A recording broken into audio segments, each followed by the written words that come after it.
భూపాలపల్లిలో దారుణం చోటు చేసుకుంది. భర్తను ఏకంగా చంపేసింది ప్రియుడి కోసం.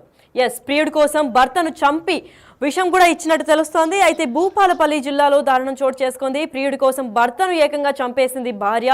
వివాహితర సంబంధమే దీని అన్నిటికీ కారణం అని కూడా ఆరోపణలు వినిపిస్తున్నాయి. అడ్డొస్తున్నాడని భర్త సురేష్ కు విషం ఇచ్చి మరీ చంపింది భార్య స్వప్న. ఆ తర్వాత ఏమీ తెలియనట్లు కలరింగిచ్చింది. దాని తర్వాత అనుమానం వ్యక్తం చేస్తూ పోలీసులకి మృతుని తల్లి కంప్లైంట్ ఇచ్చింది. అయితే దీని తర్వాత పోలీసుల విచారణలో బయటపడింది భార్య వ్యవహారం. అయితే ఈ ఘటన గురించి మరింత సమాచారం ఇవ్వడానికి వరంగల్ నుంచి వేణు లైన్ లో ఉన్నారు, వారిని తెలుసుకుందాం. వేణు, చెప్పండి, దీని గురించి పూర్తి అప్డేట్ ఏంటి?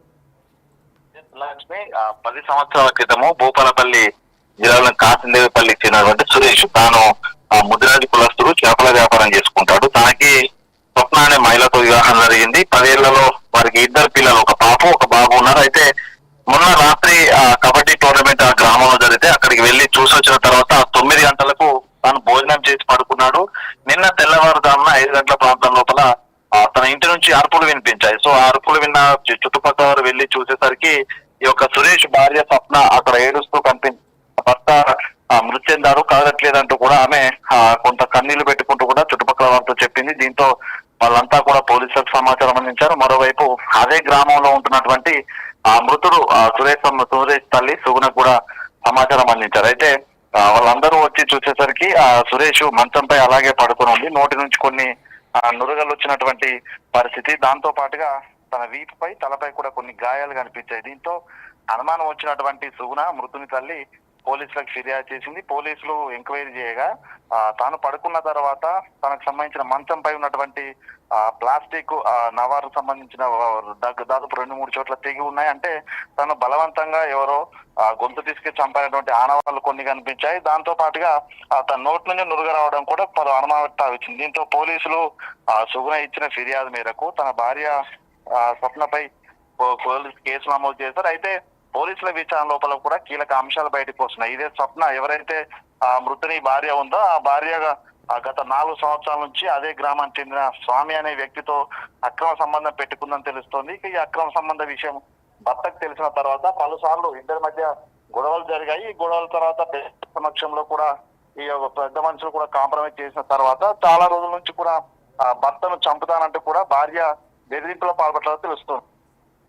ఈ క్రమంలోనే స్వప్న తనను సురేష్ ను చంపి ఉండొచ్చని కూడా పోలీసులు భావిస్తూ ఇద్దరిపై ఎఫ్ఐఆర్ కూడా నమోదు చేశారు. ప్రస్తుతము భూపాలపల్లి పోలీసుల అదుపులోనే మృతుని భార్య స్వప్న ఉంది. స్వప్నతో పాటుగా తనతో అక్రమ సంబంధం ఉన్న స్వప్న ప్రియుడు స్వామి అనే వ్యక్తిని కూడా పోలీసులు అదుపులో తీసుకుని విచారణ జరుపుతున్నట్లు తెలుస్తుంది. అయితే ప్రధానంగా తనను బలవంతంగా గొంతు నులిమి చంపారా లేకుంటే అన్నంలో విషయం కలిపారా అనే దానిపై కూడా పూర్తి క్లారిటీ రాలేదు. ఎందుకంటే ఆ మృతదేహానికి సంబంధించి పోస్ట్ మార్టం రిపోర్టు దాని తర్వాత విషయాలు కూడా తన ల్యాబ్ కూడా పంపించారు. తాను రాత్రి చికెన్ తో పోయినప్పుడు చికెన్ లోనే కొంత విష పదార్థం కలిపినటువంటి అనుమానాలు వ్యక్తమవుతున్నాయి. దానికి సంబంధించి ఎఫ్ఎస్ఎల్ రిపోర్ట్ కూడా రావాల్సింది. మొత్తంగా 2 రోజుల క్రితం అటు తిరుపతిలో జరిగినటువంటి ఘటన, ప్రియుడి కోసం భర్తను చంపిన ఘటన మరొక ముందే, సంగారెడ్డిలో భర్తను ప్రియుని కోసం భార్య చంపిన ఘటన మరొక ముందే, మరో ఘటన ప్రియుని మోజు కోసము భర్త అడ్డొస్తున్నాడని చంపడం కూడా కొంత కలకలం అయితే రేపుతోంది. లక్ష్మి, రైట్. మరి వేణు, ఇది పక్కా ప్లాన్ చేసిన మర్డర్, దీనికి కారణం వివాహితర సంబంధమే అనుకోవచ్చా లేదంటే ఇంకా ఏమైనా ఇతర కారణాలు ఉన్నాయా?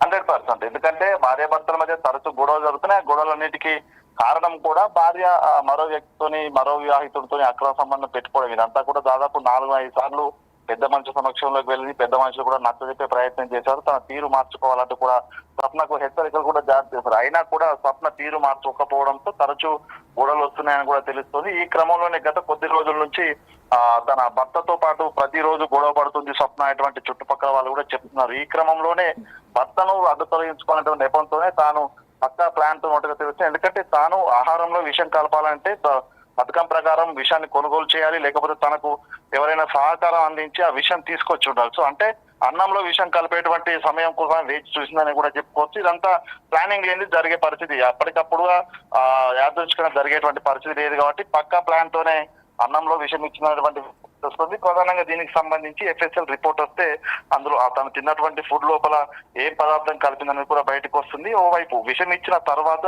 లేకపోతే తను స్పృహ కోల్పోయే విధంగా చేసిన తర్వాతే తనపై గొంతు నిలిమి చంపుండొచ్చినటువంటి 2 రకాల వర్షన్స్ వినిపిస్తున్నాయి. దీనికి సంబంధించి పోలీసులు విచారణ తర్వాత నిజాలు కూడా బయటపడే అవకాశం అయితే ఉంది. మొత్తానికైతే భార్య కొద్ది రోజుల క్రితం నుంచే తన భర్తను అడ్డు తొలగించుకున్నటువంటి ఆ పక్కా ప్లాన్ తోనే ఉంది. తనకు సహకారం తన ప్రియుడైనటువంటి స్వామి సహకారం అందించవచ్చు, లేకపోతే మరెవరైనా కూడా భర్తకు సన్నిహితులు కూడా తనకు సహకారం అందించడం కూడా తెలుస్తుంది. మొత్తానికి పూర్తి విచారణ జరిగితే ఇందులో ఎవరెవరు పాలు పంచుకున్నారు, అసలు ఇక్కడ ప్లాన్ చేసిన ఎవరు ఎగ్జిక్యూట్ చేసిన వ్యక్తులు కూడా పూర్తి డీటెయిల్స్ తెలిసే అవకాశం అయితే ఉంది. Lakshmi, right, thank you so much for the information Venu. Yes, అయితే భూపాలపల్లిలో ఈ దారుణం చోటు చేసుకుంది. ప్రియుడి కోసం భర్తను చంపేసింది ఏకంగా భార్య. ఇది ప్రీ ప్లాన్డ్ మర్డర్ లాగే కనిపిస్తుంది. ఎందుకంటే భర్త స్పృహ తప్పిపోయి అక్కడ పడిపోయాడని చెప్పి డ్రామా క్రియేట్ చేసి మళ్ళీ ఏడ్చి అందరూ చుట్టుపక్కల వాళ్ళని పిలిచినట్టు తెలుస్తోంది. అయితే తినే ఆ ముందు రోజు రాత్రి విషం కలిపి నోట్లో నుంచి నురుగు రావడంతో పోలీసులు కూడా అనుమానం వ్యక్తం చేసి కేసు నమోదు చేసిన తర్వాత విచారణలో తేలింది ఏంటంటే తినే ఆ ముందు రోజు రాత్రి విషం కల్పించింది. మరి తిను స్వబుద్ధితో చేసిందా, లేదంటే ఆ ప్రియుడు సహకారంతో ఏమన్నా ఇలాంటి ప్లాన్ చేసి చంపేసిందా, వస్తున్నాడు వీళ్ళిద్దరు వివాహితర సంబంధానికి అని చెప్పి చేసిందా అనే విషయం ఇంకా బయటకు తేలలేదు. అయితే ఇదే నేపథ్యంలో గొంతు నులిమి ఇంకా మెడపైన వీపు పైన కూడా కొన్ని గాయాలైనట్టు తెలిపారు. మరి చనిపోయిన తర్వాత కొట్టిందా, లేదా కొట్టిన తర్వాత స్పృహ తప్పిపోయాక చంపిందా అన్న విషయాలు కూడా ఇంకా బయటకు రావాల్సింది ఉంది. దీనిపైన మృతుని తల్లి కూడా మాట్లాడారు. అసలు ఆవిడేమో స్పందించారు ఒకసారి చూద్దాం. పండగట పండగ దొల్లి అయిందని చెప్తాను, కానీ దొల్లి ఏం లేదు. ఆ మంచం తెచ్చిందట, వారేసిందట. ఆ మంచాల చక్కెర వారేసిందట. అయ్యా ఆ మంచాల వన్నాడట. కొడుకును బిడ్డను వేసుకొని ఉంటామన్నదట. ఇక రాత్రి లేవలే, చూడలే. ఇవన్నీ ఏం చేసింది ఏం తెలియదు. తెల్లారి లేచిందట. లేపుతానని వచ్చే వరకు నొరుగులు వస్తుందని అయ్యో బాబా అని ఆ మంచాన్ని పట్టుకొని ఎడుతుందట. ఇంటి పక్కన వాళ్ళందరూ ఊరికి వచ్చిన వాళ్ళే. నా దగ్గరికి దూరం ఉంటుంది నా ఇల్లు, నేను ఇంకా పండుకొని లేవలే. నా దగ్గరికి చిలుక సారు కందులు వచ్చి ఉరికొచ్చిర్రు. ఉరికొచ్చి తలుపుది అంటే అయ్యో తెల్లారిందానే పని పోయేదాన్ని వచ్చినాని నేనంటానా. ఒక పని పోడు కాదు, నువ్వు బయటికి రా అన్నారు.